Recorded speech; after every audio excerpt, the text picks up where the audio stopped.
कठिनाई के लेवल पे नहीं था सर। जो खुले जो खड़े थे उनके में शायद जी सर। कोई क्वेश्चन जो आपको वो किए होंगे। नहीं, ऐसा कुछ नहीं।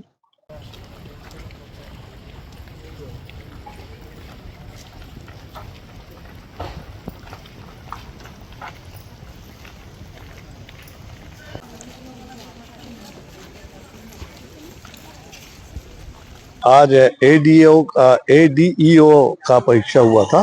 केवल एक शिफ्ट में था। 10 बजे से लेकर के 12:15 तक परीक्षा हुआ और 41 केंद्रों में पूरे राजनांदगांव जिले में परीक्षा हुआ था, जिसमें 13,197 परीक्षार्थी ने परीक्षा फॉर्म भरा था, जिसमें 9,970 लोग उपस्थित हुए और 3,227 लोग जो थे वो अनुपस्थित रहे। पूरा परीक्षा अच्छे से संपन्न हो गया। किसी भी प्रकार से कोई भी कहीं भी कोई समस्या इस परीक्षा के दौरान यहाँ पर नहीं आई है।